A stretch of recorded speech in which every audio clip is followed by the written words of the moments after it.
Treasury Secretary Janet Yellen claims that Americans making less than $400,000 a year won't see any increase in audits. But our next guest says, think again. He was wrongfully targeted by the IRS back in 2013. Joining us now with his story is Georgia Congressman Andrew Clyde. Congressman, welcome back to the show. All right, so tell me about what happened, because if I understand it correctly, the IRS audited you for putting money in your bank from your small business because you deposited it wrongly, they say? Yeah, thank you, Lindsay.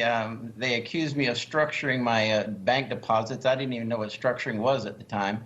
But that's what they accused me of, and they seized $940,000 from my bank account, almost everything that I had. You know, I'm a small business owner, and that devastated me. I had no idea how to fight the IRS, but we ended up taking them to court. It took 5 months to get my money back. We eventually won. And then, I took my case to Congress and was able to testify against them, against the corruption in the IRS in 2015. And that ended up in a bill called the Respect Act. They named it after the three of us who testified against the IRS.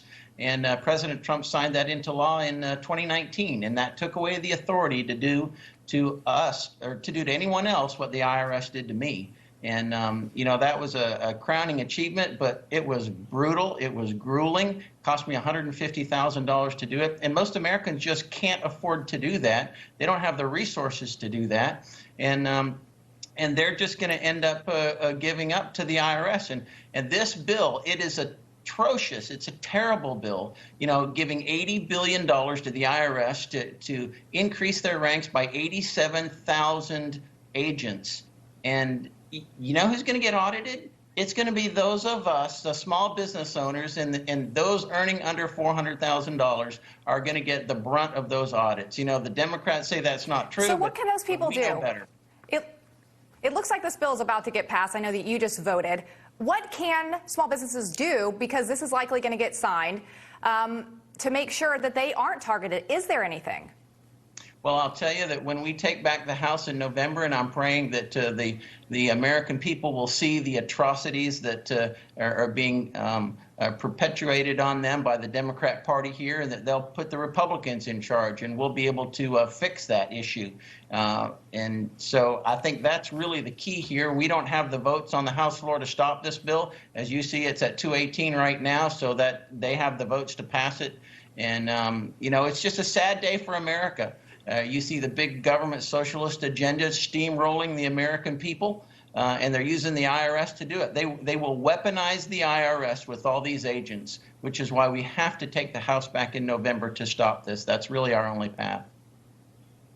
Well, and as you mentioned, today, the Ways and Means Chair, Congressman Richard Neal, he pledged to actually raise corporate and individual tax rates next year if Democrats retain the House this fall.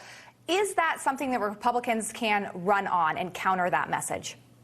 Oh, we can certainly counter the message of increased taxes because that's not what you do during a recession. In fact, I wouldn't agree to increase taxes at any time. We need to be cutting our spending. We need to be cutting the federal government. It is bloated. It is oversized. It's supersized, actually. And, we're not spending within our means. We are not taking in the revenue that we're spending. We're having to borrow money. This bill in and of itself adds $130 billion to our national debt, which is over $31 trillion. That's unacceptable. It's inexcusable. It's fiscally irresponsible. But that's the way the Democrats are running this country, which is why there has to be a change in leadership. Yeah, and they also say this is going to reduce inflation, yet Wharton's analysis was out today saying that it's not going to reduce it almost at all, unmeasurable. And so it just shows you their narrative is so wrong here. Americans are going to see this. Americans are smart in November, and they will vote for, hopefully, Republicans in the House. Congressman Clyde, good to see you this evening. Thanks for being with us. Thank you, Lindsay. Always good to be with you.